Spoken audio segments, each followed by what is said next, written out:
You are the face of God. I hold you in my heart. You are a part of me. You are the face of God. You are the face of God.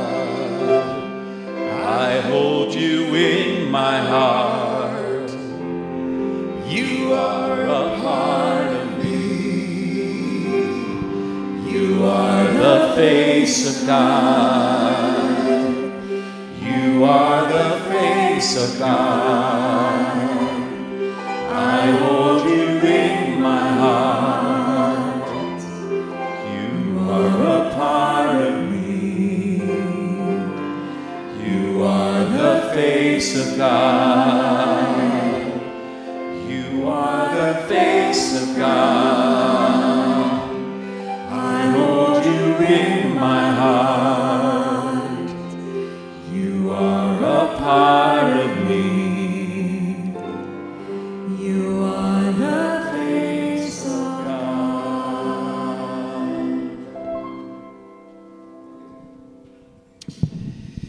Well, welcome, you guys. You have made it to Unity of Pasadena, where we display the many faces of God. Here you are. You know, people would say, where is God? I don't know where God is. I just say, look around you. Just look around you. If you want to see the face of God, it's the face of the person you meet. If you want to feel the love of God, it's the way the universe embraces you. It's how nature makes you feel. It's the beauty of the loved one that you so tenderly gaze into their eyes. So yeah, this thing called life, it's interesting, isn't it? I mean, sometimes, and I love this song because it really helps us to move into a space where we can see God in a little bit of a different light. This thing called life is really an expression of God. Each and every movement of all things is an expression of God. Your thoughts, even, are expressions of God. But we most easily see it in the springtime with new buds and flowers and little things growing, you know.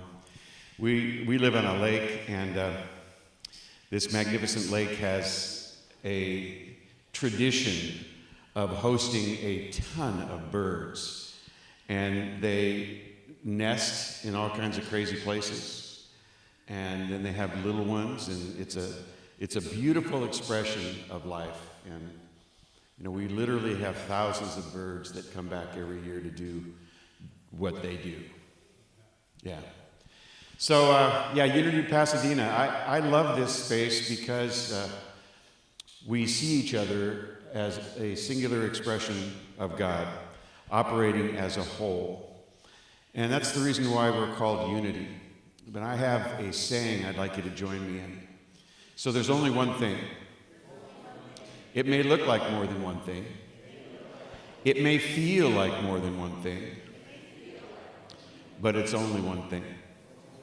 Expressing as you, expressing as me, and everything we see. That's awesome stuff. So, last week was Member Sunday. And we love Member Sunday because we welcome new people into the membership fold. And we saw that Kara and Steve were on video, but now they're here in person. So, Kara and Steve, you're new members. Would you stand up, please, so we can clap at you?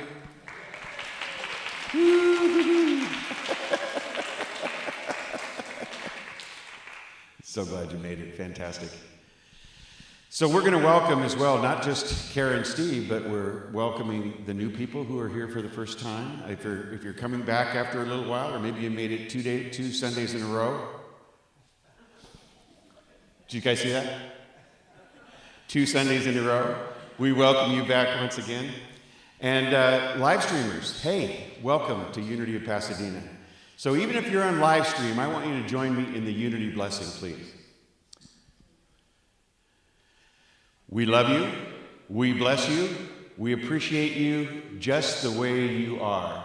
And we also have a statement of faith. Please join me. There is only one presence and one power active in my life and in the universe. God the good omnipotence, and I am one with that presence and power. All right, you guys, we're going into prayer.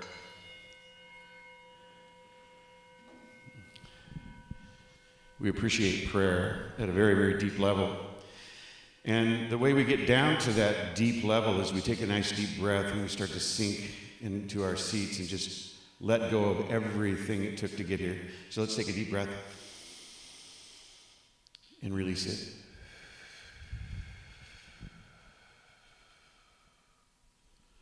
So let's just summon the presence of God right now, for God is right here. But we must feel that presence so that we can consciously connect. So I want you to feel the love that you have for something very, very special in your life. Might be an animal, a person, might be a view, might be a space that you just love to sit and enjoy.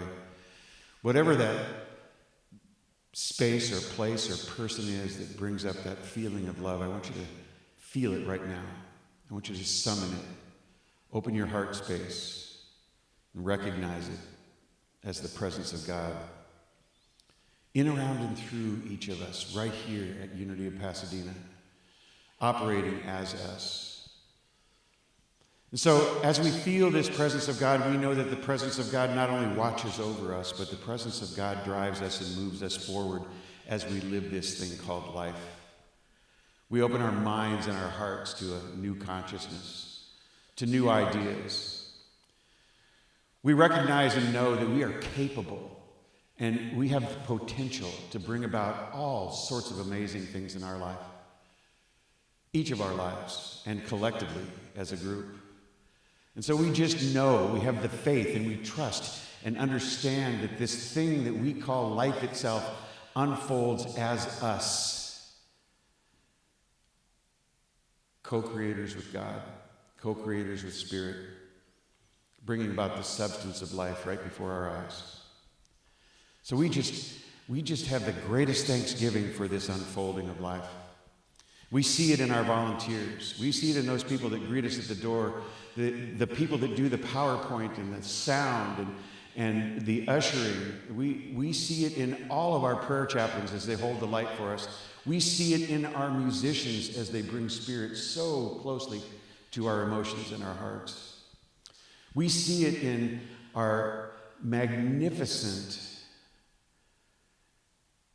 reflection. For you are the face of God. So I'm so thankful for all of these things. I love Sundays, and I'm grateful that you're here.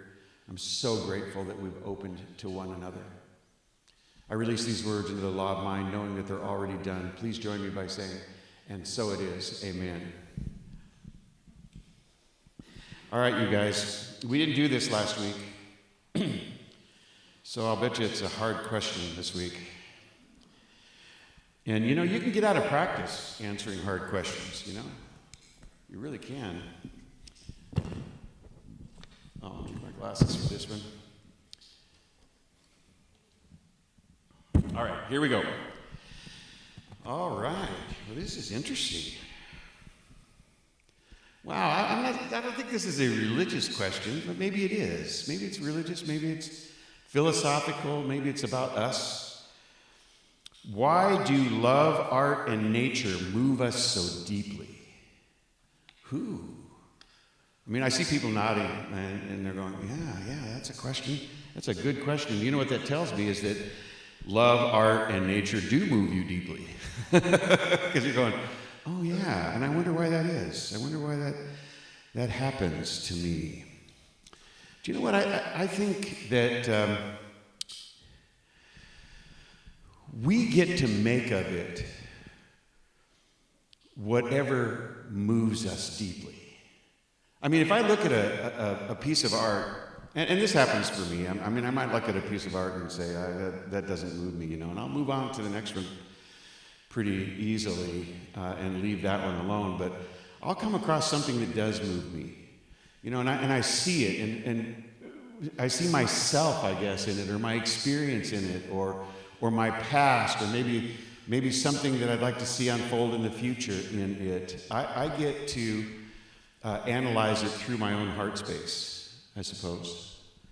I could say it that way. I get to give whatever meaning I desire to it. And when it moves me, I'm more likely to do that. When I see something in it that just draws me to it. I get to decide what love is in my life. And so nobody sets forth the parameters of what I'm doing in this regard. Nobody does that. I get to see love even in some of the most difficult circumstances that unfold for us. I mean, I get to see love through my own experience. It moves me deeply when I see nature. And that's the third thing that was mentioned in this question. I see nature as love unfolding for us, for all involved. I feel connected to it because I'm sort of in that nature painting, you know. I mean, I'm an actor in it too, you know. I mean, I'm in this thing called life. I'm part of the picture. Oh, I don't know. Let's see. Interesting question, tough question. But I really believe that the things that I can look at and I can find meaning in that is my meaning typically move me deeply. So now I'm going to connect it to unity for just a second. Because here in unity, we are asked to take a look at the Bible in a metaphysical way, which allows us to connect it to our own experiences, connect it to the things that we're seeing and feeling in the moment, connect ourselves to the characters and the stories by finding commonality in them. You see, I get to find the meaning in a particular passage of the Bible. I get to find a way that it moves me. And in fact, that's my job, to do that. Find a way to make it move me. And so it becomes a personal thing. You know, it seems like when life becomes personal at that level, it's more fun. It's kind of like, this is for me. Wouldn't you like to just connect with life and say, this is for me? Yeah, I think that's the essence of the question. Whoever wrote that, thank you so much. And I've gone over. How many light years did I go over? No. Oh, that's not too bad. I could have gone on and on and on and on.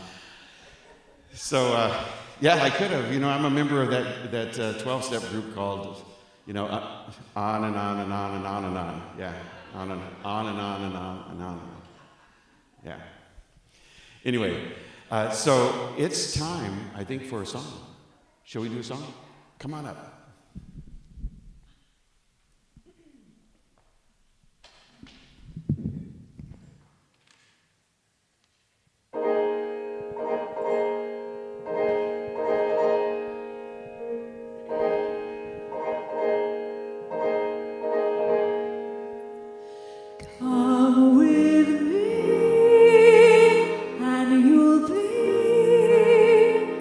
In a world of pure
That was gorgeous. Thank you both. Brings me tears of joy. Quietness. In quietness, I am refreshed and renewed.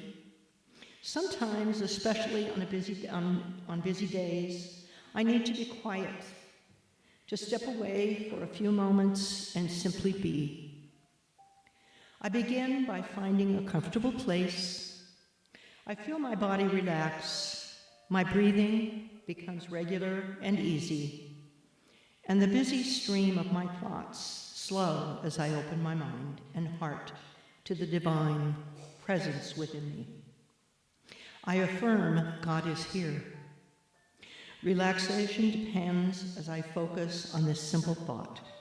Peace, love, wisdom, and understanding fill my awareness. In this timeless moment, there is no discord. There are no concerns. There is only God within and all around me. My heart's wisdom hears the words, I am with you always. Refreshed and renewed, I return to the activities of my day. My soul is at peace. My mind is clear. Inner harmony is restored. Be still and know that I am God. Psalms 46:10.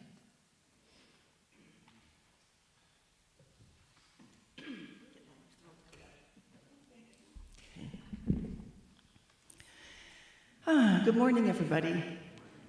I'm Helen, today's prayer chaplain, and I just would like to remind you that if you would like a prayer after church, just stay in your pew, and one of the prayer chaplains will come to you and pray with you, and it's a wonderful experience. Prayer really does work, so if you've been wanting to, but you're hesitating a little bit, go ahead and give it a try, and we'll be there for you, and you won't regret it. I would like for, if the prayer chaplains could stand up so you could see who we are, please. Wonderful. Let's give them a hand.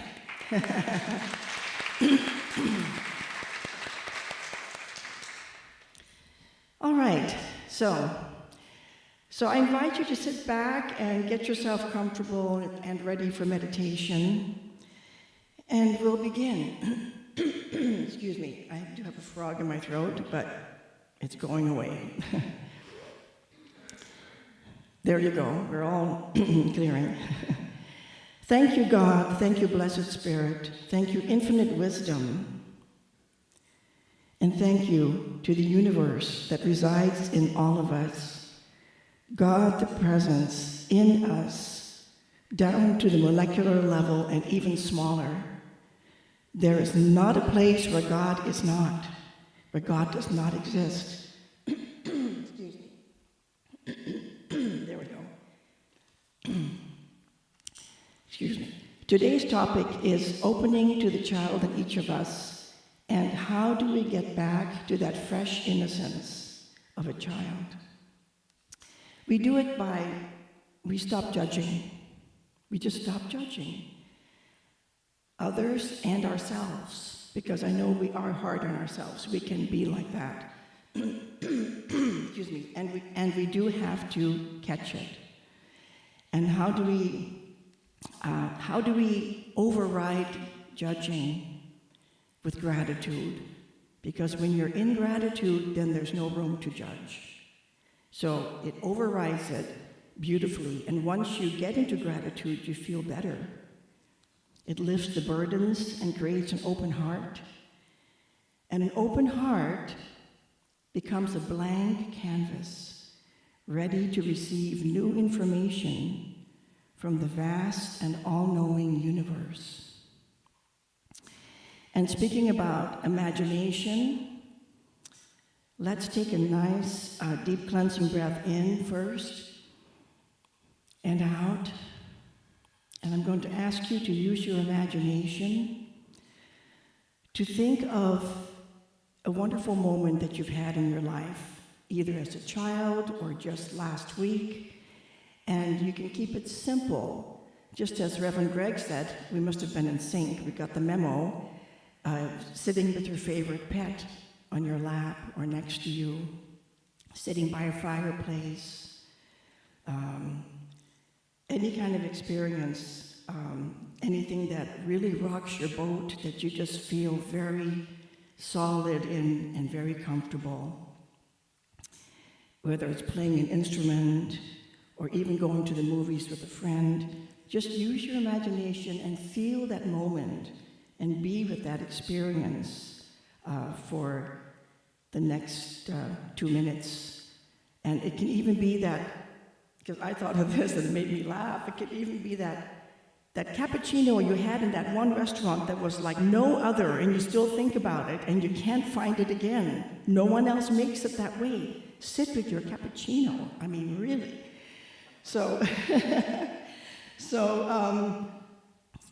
So just, there's no right or wrong, and if you pick two things, pick two. If you pick one, just sit. Let's sit in 2 minutes of silence with the beautiful feeling of something that really makes you feel calm and great and wonderful and connected. All right, so as we go into the silence,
all right, please bring yourself back to the sanctuary. I would like to, I have this every morning, I don't know what it is, but allergies, something. So I'd like to end with a poem or some writing that was inspired while I was doing a Thursday night meditation here. I dated it, it was last year, January 25th, and it seems fitting for this topic. Okay. All right, throat, behave. Okay. This universe unsnarls the snarls, the entanglements we have created. This universe makes whole and makes good. You just have to let it. This universe wants to celebrate you, wants to dance with you in joy, in laughter, in lightness. One speck of the essence of your being is enough to celebrate you. You are vibrant and complete. And so it is. Amen.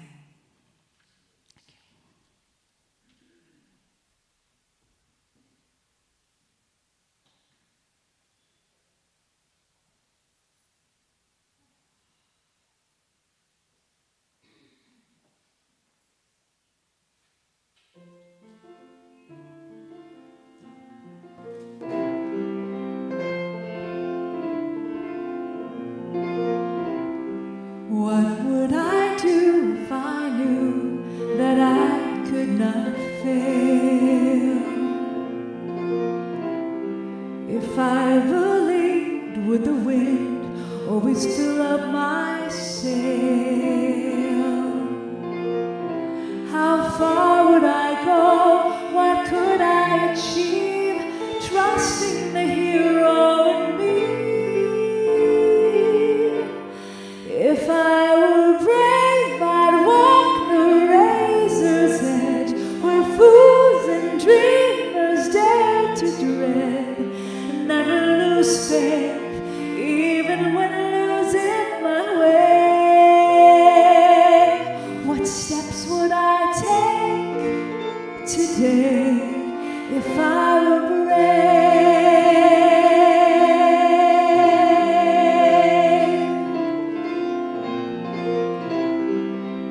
What would I do today if I were brave?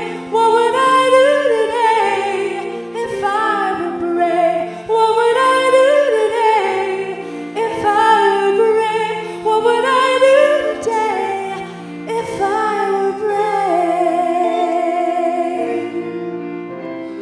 What we've been wrong to do, what we'd secretly dream.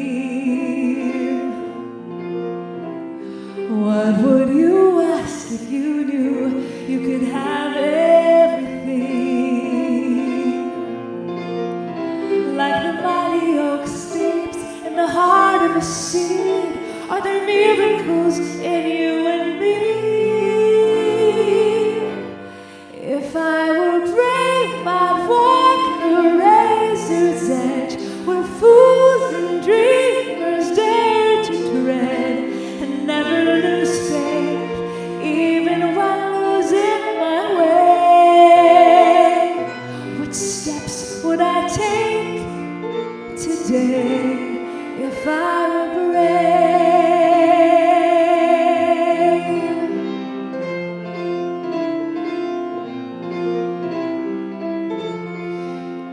If I refuse to listen to the voice of fear, would the voice of courage whisper in my ear?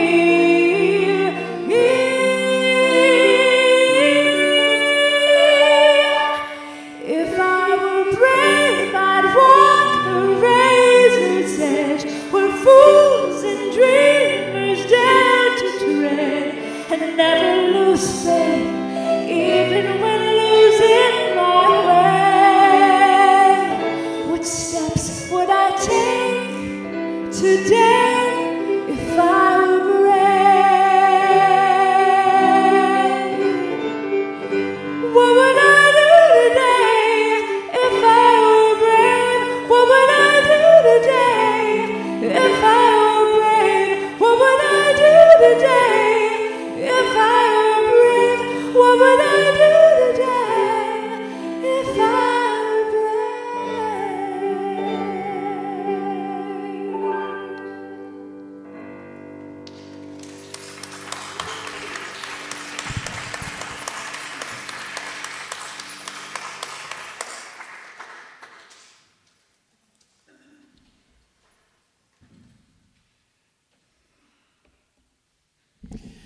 You know, as we move forward in this service, it always happens.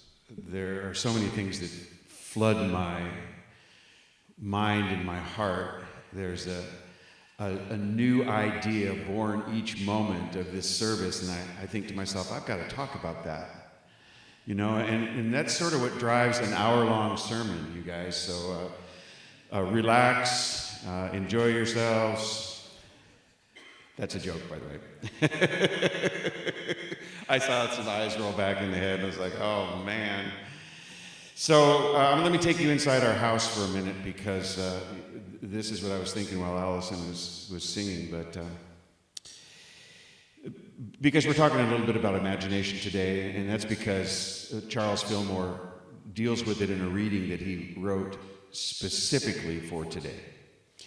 But inside our house, we watch The Voice. I mean, I don't know. Anybody else watch The Voice? Anybody like to watch? We'd like to watch The Voice, and you know, we have this Bose speaker that we can turn up real loud, and it makes us sound like we're in sort of a concert hall because the sound bounces off the walls and comes back, and you know, all different directions.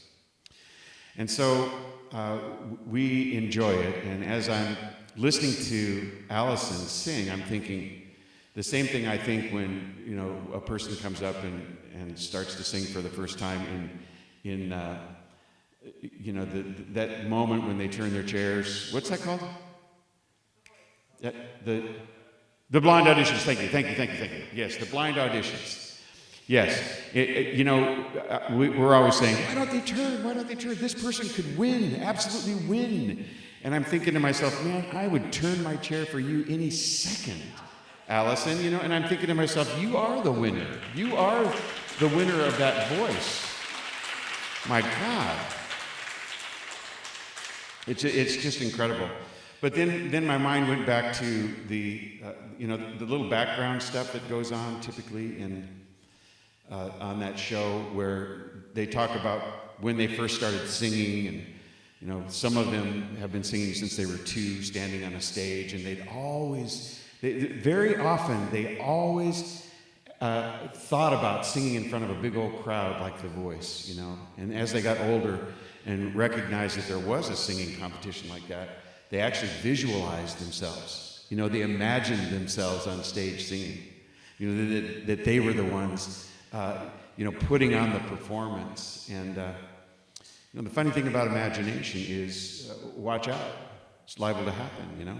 It's liable to happen, particularly if you do some of the things that Charles Fillmore tells us to do here. And the first thing I'm going to do is read a quote of his. It's about imagination. He says, "The imagination is the formative power of thought. By the use of this faculty, you can form in your consciousness the conditions that will be brought into manifestation." Wow, that's big. So he says there's a thought into form issue going on here, you know. Neville Goddard uses the same theories, only he adds feeling into that equation and says that's going to supersize your ability to do this. You know, the thoughts that you have can show up in form. You're creative. When you co-create with God, these things happen. You know, but if you put some feeling behind it, then the likelihood of success, bringing those thoughts into form, is greatly enhanced. Charles Fillmore also says this, and we're going to talk about this being one of his goals, because it is an interesting goal that he has. If you persist in seeing yourself well, strong, and healthy, the visualized perfection will become a part of your consciousness, and your body will conform to it. Wow. So essentially what he's saying in these words is that there's a mind-body connection. You know, and if you visualize or imagine or see yourself, you know, in a particular way, and you're persistent with that, then this is what unfolds in your life, whether it's a healing event that you'd like to see happen, whether it's a change in the way you, you know, interact with the world or even see yourself. Visualizing, which is a part of imagination, can help you greatly. So he saw a great benefit in visualization and imagination. Such so that he wrote a second week of Lent in Keeping a True Lent. Second week of Lent writing. The second Sunday, he asks us to read this as the second Sunday of Lent. The imagination is that faculty of mind which images and forms. Everything that is manifest was first a mental picture and was brought into expression by this forming power. Man accumulates a mass of ideas about substance of life and life itself, and with his imagination he molds them into shape.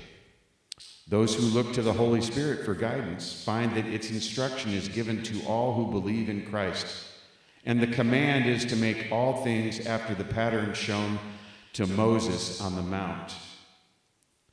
The Spirit of truth projects into the chamber of imagery pictures that, rightly understood, will be a sure guide for all people who believe in the omnipresence of mind. The imagination will carry out any idea or set of ideas that the I Am reflects into it. Hence, theories are not to be trusted. There must be evidence in the works. This is accomplished by the working power of the Word. With my imagination, I lay hold of perfect ideas and clothe them with substance. My body is the product of my mind. In my communication with God, the imaging or imagining power of my mind is playing an important part.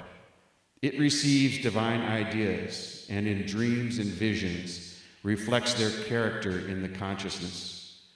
According to the scriptures, this is the opening of the heavens and the seeing of the angels of God ascending and descending upon the Son of Man. With my imagination fixed on spirit, I affirm, in the quietness and confidence of spirit, I see myself as God sees me, his perfect image and likeness. Well, you know, he was a fan of the creative process. Charles Fillmore was. And he expresses it beautifully in this piece. But this piece also has a lot to do with, how we can form or mold ourselves to be that which we believe is necessary to become this divine being that Jesus became. To be able to express the Christ in us more so than the human in us, which is what the example Jesus did.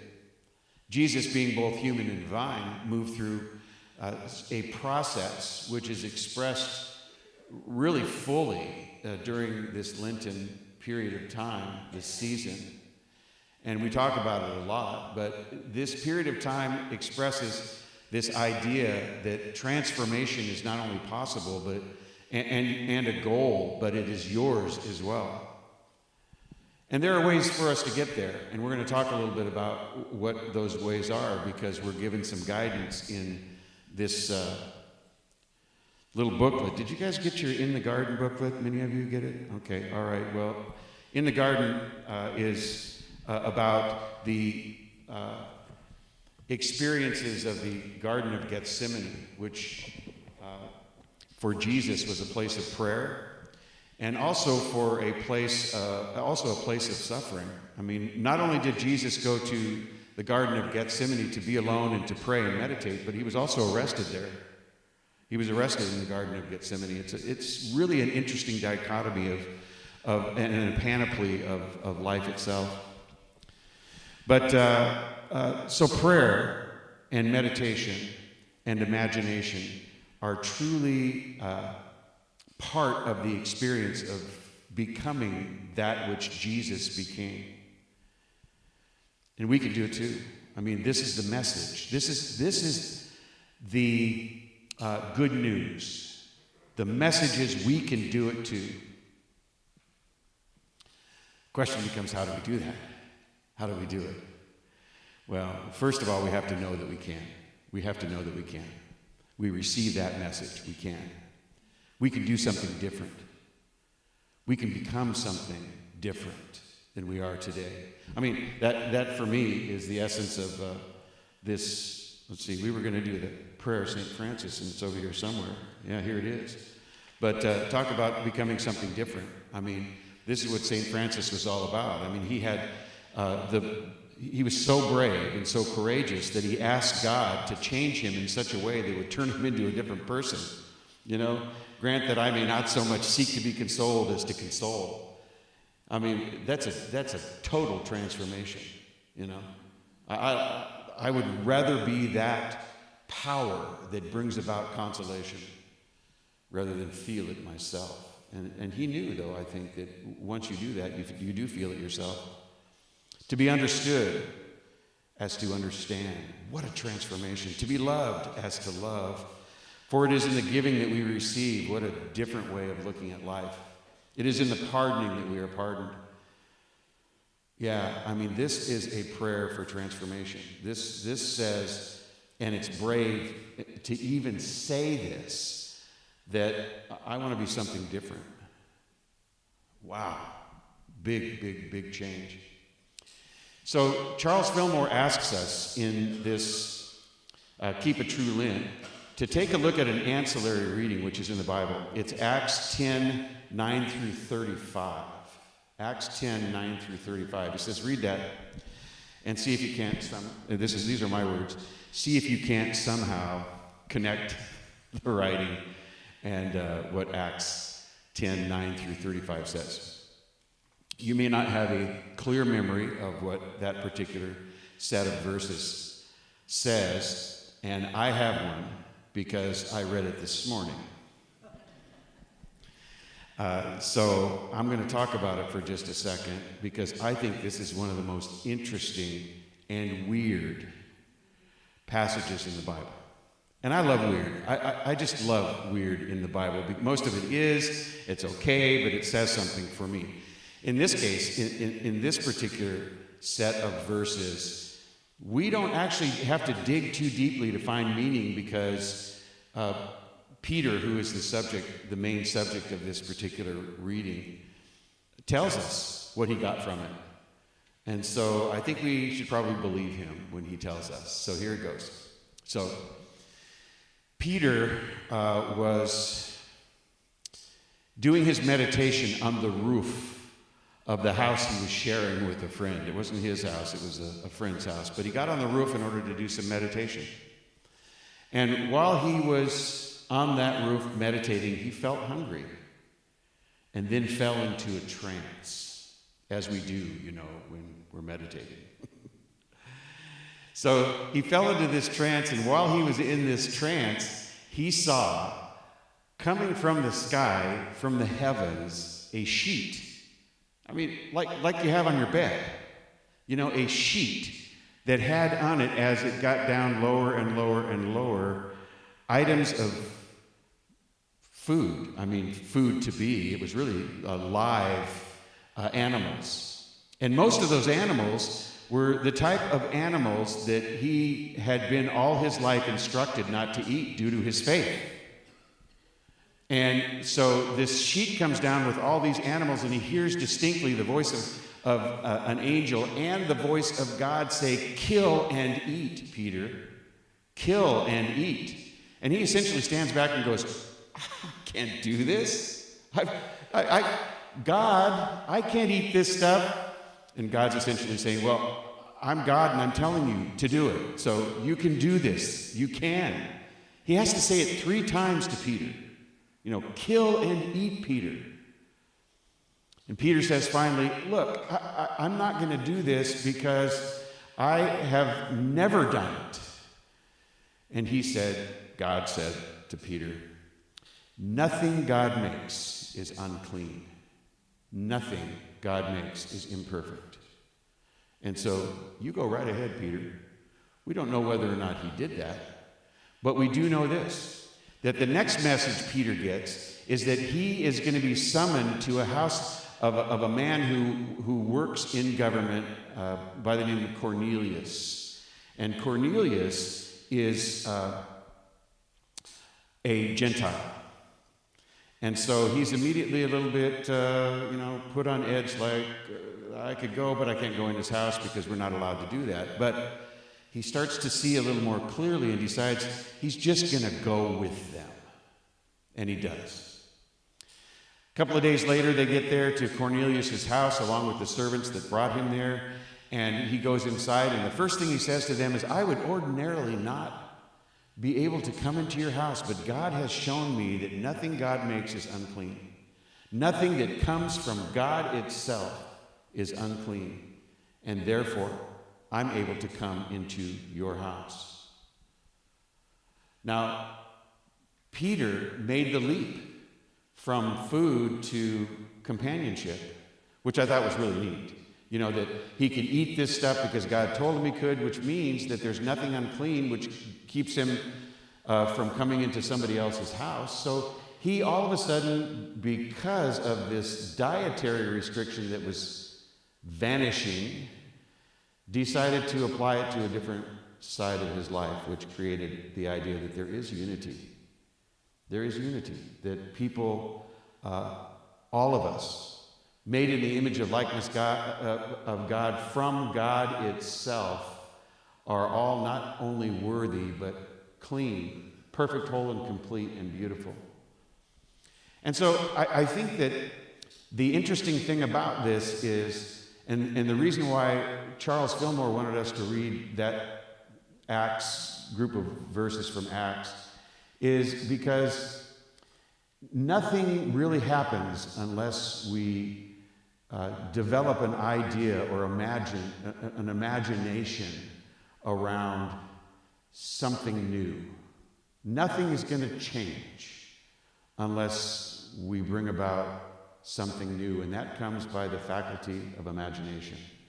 So I think that Charles Fillmore is in essence saying, you know, there's a lot of imaginative stuff going on in the mind of Peter here. That's great. Who knows what the source of that is? It doesn't really matter. But what he was able to do was to take what he'd learned through that visualization, imagination, vision, whatever you want to call it, and make some big changes in the way he was living his life. You know, it opened up his life considerably, hugely, being able to, you know, cast those dietary restrictions aside and cast his prejudices around who people are aside. His world was much, much bigger. So I think that's an interesting reading that goes along with that. But, you know, Charles Fillmore also talks about how imagination and visualization is a huge aspect of prayer and meditation itself. And we know from the history of Charles Fillmore that he had an idea that he kept in mind constantly. If you guys know his history, you know that he wasn't looking for resurrection after death. He was not, you know, sort of planning on being resurrected as Jesus was resurrected. He was planning on skipping that resurrection process and going right to what he called regeneration, which means that he wasn't going to die in the first place. Really. And because he was a pure student of the things that he had been teaching, and a true believer, and as faithful as he could possibly be, he felt that if he were, you know, following the ways of Jesus, releasing the humanness, becoming more and more divine each day, and he was going to do that through prayer and meditation, that he would be able to stop the aging process or reverse it a little bit at a time, and thus be able to live forever. I mean, that would be the goal. And why not? I mean, if he used the same principles that Jesus used in order to resurrect from the dead, then he ought to be able to use those principles to keep his body from aging. You know, it's in mind. The idea is that you align with this God mind that can do anything, that's omnipresent and omnipotent. And what you do from there is you create what it is that you truly, deeply believe and feel will unfold. And so he had every reason to believe that he could do this. And he worked very hard to do it. He used to meditate over 2 hours a day. He would pray consistently and constantly around these ideas. He would try to do the things that Jesus did in order to get the result, of course in a little bit of a different way, kind of an imagined different way. And I get his trepidation of, you know, waiting until he died, to see whether or not he was actually accomplishing the task that he had set himself to. Because then the game's kind of over, you know. I mean, what he decided he would do is just to see whether or not it's really working, you know. I mean, is this really working? Am I not aging? Am I starting to make this a reality? I mean, could I be, if I died, resurrected? I don't know. But I can at least see the progress I'm making in a regeneration process. I mean, it's kind of a smart move, isn't it? I mean, you're sort of hedging your bet, you know. I mean, you might not have done the things necessary in order to resurrect, but doggone it, you can see whether or not you're doing this thing right if you take regeneration as your path. I hope you understand that distinction. kind of an interesting distinction. You know, but it's pretty smart. It's pretty smart. And I think that's the way I'd do it too. You know, he lived to be 96 years old. He did really well. He lived long after murder, and he did very, very well. Don't know if he resurrected or not. Don't know. We have no conclusive facts on that, so can't really conclude anything. You know, my mom was a Hindu, and she believes that everybody resurrects. She believed everything and everybody resurrected according to their karmic attitude, meaning the debts that they had to pay off had to be paid off. The debts they were to receive had to be received, and so another life was generated after death. And, you know, people call that reincarnation. She believed deeply in reincarnation. And I don't know, as if it's a leap, too much of a leap to go from resurrection to reincarnation. What do you think? I don't know. I mean, it sounds like sort of the same thing, doesn't it? I don't know. Except that we don't know what you have to leave behind in order to reincarnate in some other way. So, Charles Fillmore was a man of prayer. Charles Fillmore deeply believed in the imaginative properties of prayer and the visualization process through both meditation and prayer to get where he wanted to go. He really deeply believed in that. And it's sort of reflected, it is reflected in this booklet here for the Garden of Gethsemane readings. Because we know that Jesus went to the garden to pray. And they're very interesting passages regarding how those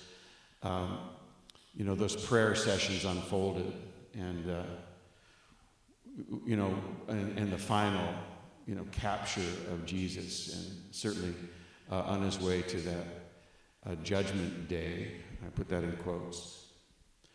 So this idea of prayer and meditation is central to my life too, and I hope it is to yours, because you can, if you like, make a big difference in your life if you're connected to prayer and meditation. I talked about Neville Goddard just a little bit a moment ago, and Neville, what an amazing guy. I mean, he believed in prayer and meditation to the degree that he felt that he could bring about anything in his life, and he almost did. He proved that prayer and meditation were successful.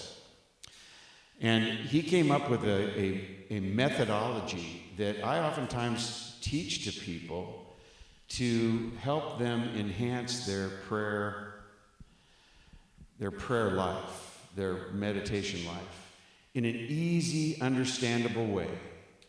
See, a lot of people say things like, and I understand it completely, and I used to say them too, how do I do this thing? I want the most effective way possible in order to pray. I must have the most effective way possible to pray. And it didn't seem to me that begging God was working.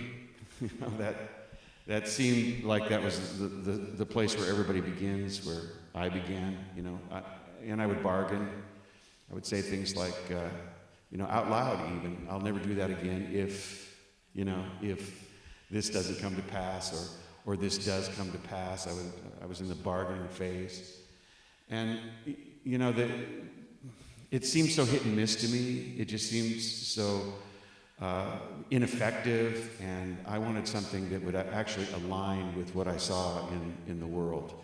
And it seemed that by aligning with nature, with the way life seems to unfold, that is, according to the way I think, believe, and feel, by aligning with those ideas as opposed to begging God, that we could together, God and myself, Spirit and myself, bring about some things in my life that I was unable to bring about before. Move myself into a different space, show up in a different way, become a different person, do different jobs, excel in ways I'd never excelled before because I was passionate about things that I had not previously been passionate about. And so when I teach people how to pray in the Neville Goddard fashion, which I think is a wonderful way to do it, I first start by saying this to them. Okay, so I want you to just take a moment and tell me what it is you'd like to see unfold in your life. What do you want to see? What do you want to see in your life? Describe your life today. Put it into words. Describe your life, what you'd like to see. All right, great. They do that for me, and I say, let's put that into words. Let's put that into prayer. Let's put that into words right now, and we can close our eyes and we can talk about that afterward and see whether or not this is effective for you. But let's put those words in a prayer form. Close our eyes, allow the person to put those words in the prayer form, and then I'll say, let's visualize that. Let's visualize in our mind's eye exactly what it is that you want. See that unfolding for you right now. Hold on to that. Then he does the third step, which is now feel into it, meaning feel inside yourself what it would be like to have that. What would it be like to have that? And then give thanks for having received it.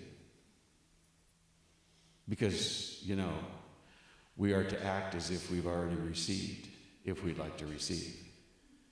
Praise if it's already yours. So this Neville Goddard form it's without question a methodology to allow you to see and to acquire and to obtain and to move toward that which you'd like to see unfold in your life. I just love that. I love it. And once you see this methodology at work in your life, you see that it aligns perfectly with that which Charles Fillmore taught in his 5-step prayer process. I mean, it's exactly the same stuff, different words. It's exactly the same process that Ernest Holmes taught, that people in religious science adhere to, a 5-step process. Only it's worded a little bit differently. This one that Neville gives us allows you to have a starting place. What do you want? Say it, claim it, visualize it, feel it, thank God for it. And so it is. I mean, I think that's an amazing process. So, during this time of Lent, we really focus deeply on prayer and meditation.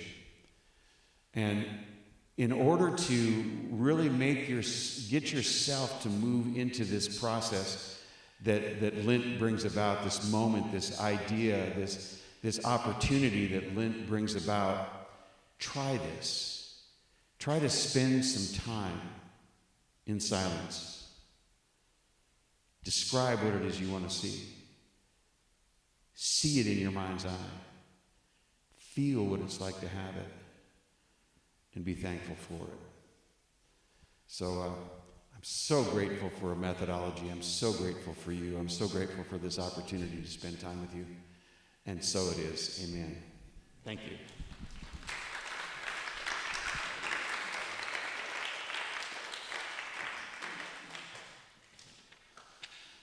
All right, so look at this.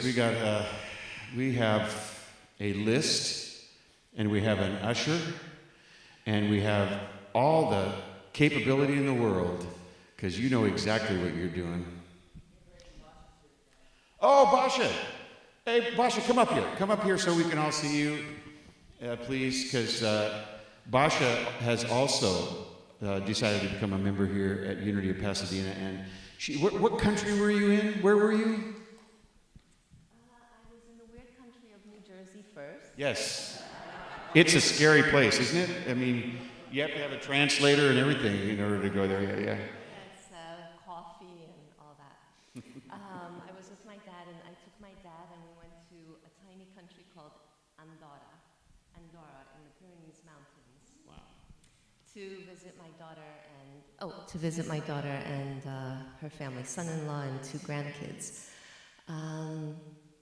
And I would just like to say that my son-in-law had an ski accident yesterday. He's in intensive care with a head injury because he flew into the air, misguided by the sun, and his skis fell off and it hit his face. He had a helmet.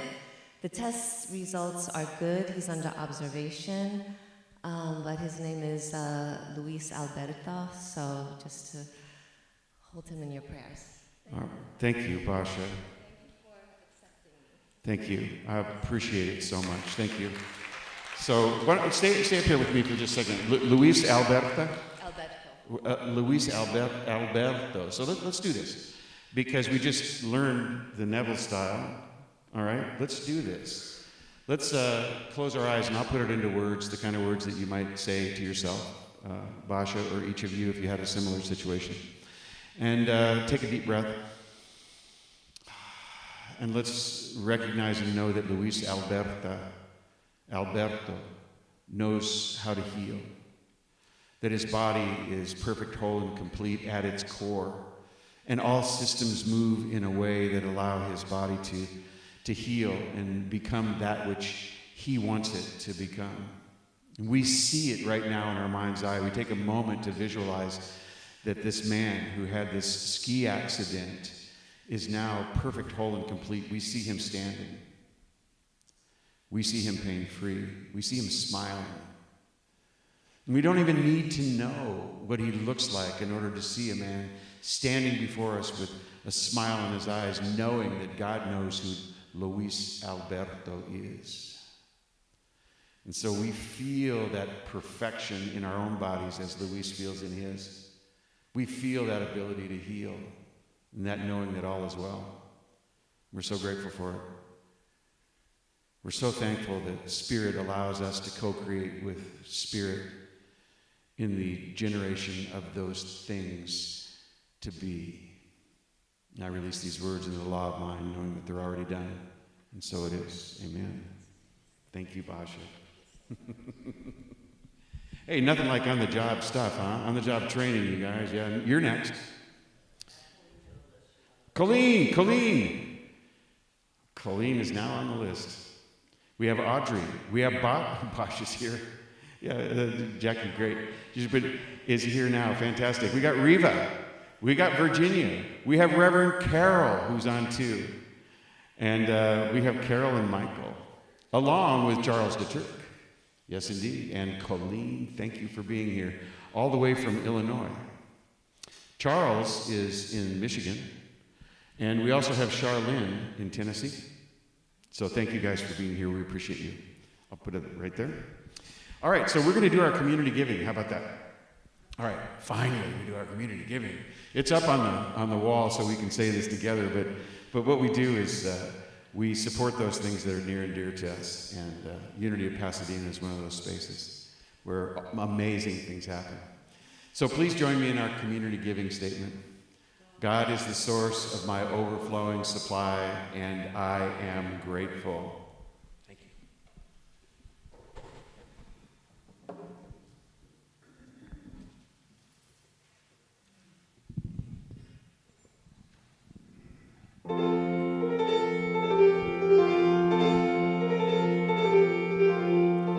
I am unwritten, can't read my mind, I'm undefined.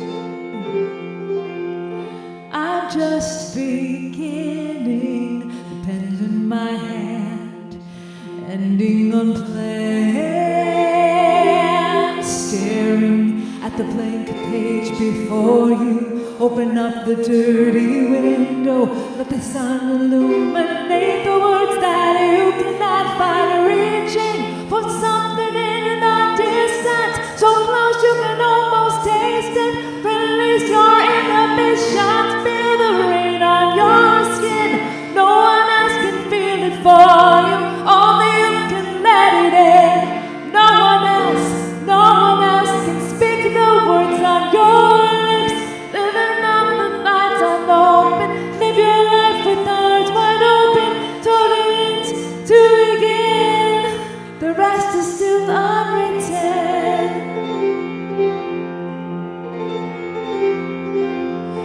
I break traditions. Sometimes my tries are outside the lines. We've been conditioned to not make mistakes, but I can't live that way. at the blank page before you. Open up the dirty window, let the sun illuminate the words that you cannot find. Reaching for something in the distance, so close you can almost taste it. Release your inhibitions, feel the rain on your skin. No one else can feel it for you, only you can let it in. No one else can speak the words on your lips. Drench yourself in the words unspoken. Live your life with arms wide open. Today is where your book begins. The rest is still unwritten.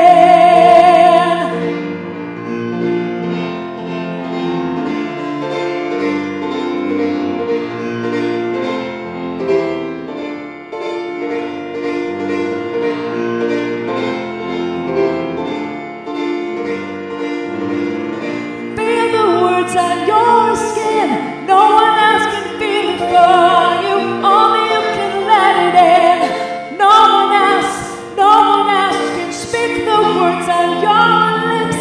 Drench yourself in the words unspoken. Live your life with arms wide open. Today is where your book begins. The rest is still unwritten. Oh, the rest is still unwritten.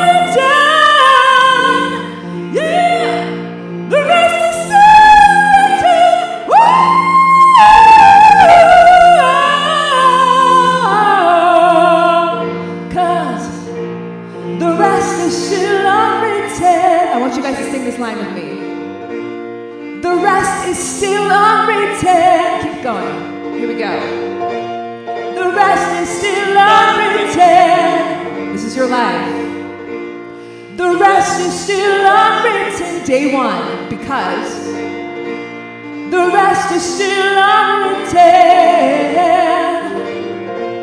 The rest is still unwritten. One more time. The rest is still unwritten.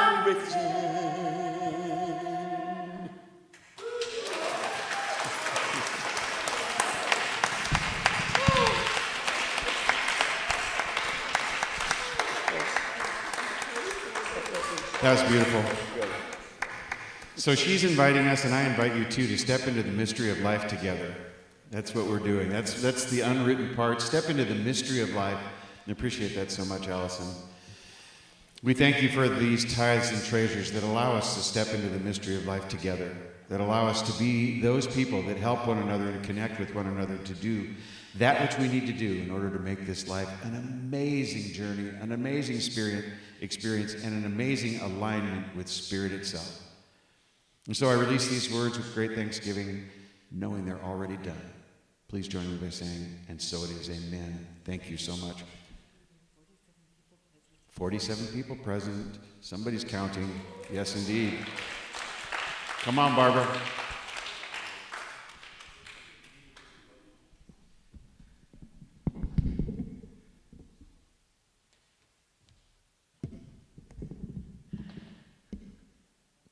Well, that is a wonderful vision. And we've heard wonderful things about visioning transformation for ourselves throughout the morning. So let's affirm our vision and mission statements together, beginning with the vision, which is envisioning a world powerfully transformed through the growing movement of shared spiritual awakening. And our mission, which is transforming lives by living and sharing our inner truth of divine wisdom, compassion, and love, using practical spiritual principles. And we have some core values, which are creating community, living love, teaching truth, and serving spirit. And today's hospitality team, K through R, is ready for us, and we'll have a good time sharing with each other.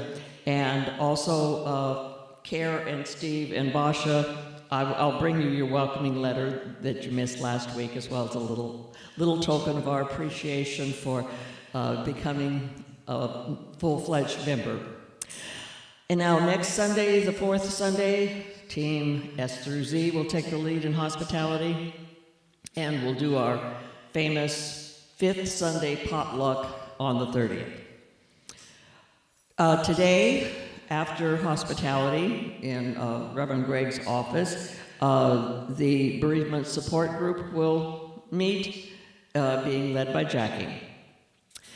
And next Sunday, we're going to keep this part of the service shorter so that you will have full time for hospitality, because at the strike of noon, I will begin the annual meeting.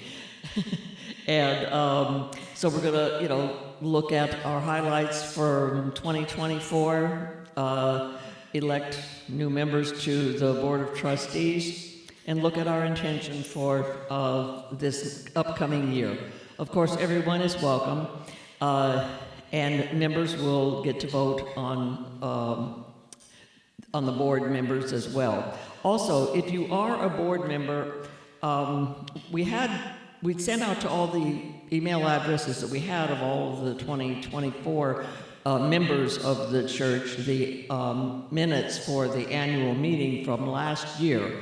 If you didn't receive them or you don't have a printer to print them out, I've got some copies outside of the office today, because one of the first things we'll do at the annual meeting, we're not going to take time to read them, okay? We're just going to ask for approval as written, or, bring up your changes before or at that time. And then also next Sunday, we have Basha is back. Is Pinocchio going to be here too? Okay, and Pinocchio is returning for the sound baths. So remember, those are 30-minute one-on-one sessions with the two of them, with both Reiki and sound, and it's wonderful. But the annual meeting first. So if you got if you got the outside people, maybe they could take the earlier slots.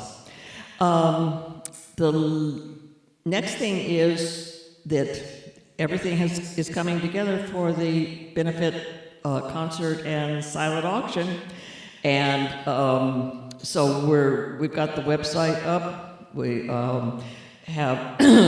we're taking donations for the silent auction, and please see Clifta if you have any silent auctions so you can arrange of when to deliver them, and just be prepared to let her know the value of the donation so she'll know how to properly mark it for the silent auction. And again, Victor's back there, back row by the thermostat, and his friend Hector will be the two from his group that will be providing some outstanding music. We really are looking forward to it. So, let's see. Also, we still have the flyers out for the weekend in May, that weekend retreat that Reverend Greg and Jackie are both involved in, and shortly we'll also have some slides to show you what the wonderful grounds look like. And speaking of Colleen, I hope you're still on, because when I came in the office today, there was another one of her wonderful notes to us, and she says, "Dear Unity of Pasadena pals, the enclosed bookmarks are a source of fun for me, and I'm hoping you might find them useful and fun as well. Please let me know if you'd like more, and I'll happily oblige. Love and hugs, Colleen." And she included 4 of them, and they obviously are handmade because each one of them is a little different. I will also put them out beside the minutes from last year's meeting. There's only 4 of them. But let me know if you want more, and she will make them and send them. So thank you, Colleen. And that's all I have for today. So I'll turn it back over to Reverend Greg.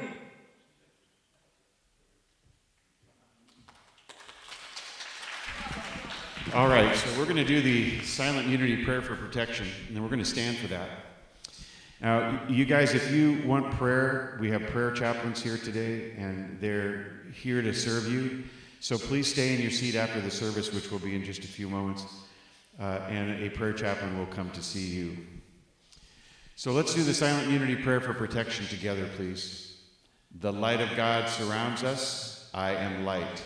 The love of God enfolds us. I am love. The power God protects us. I am power. The presence of God watches over us. I am presence. Wherever I am, God is. I am divine, and all is well. What are we singing today? Let's do it.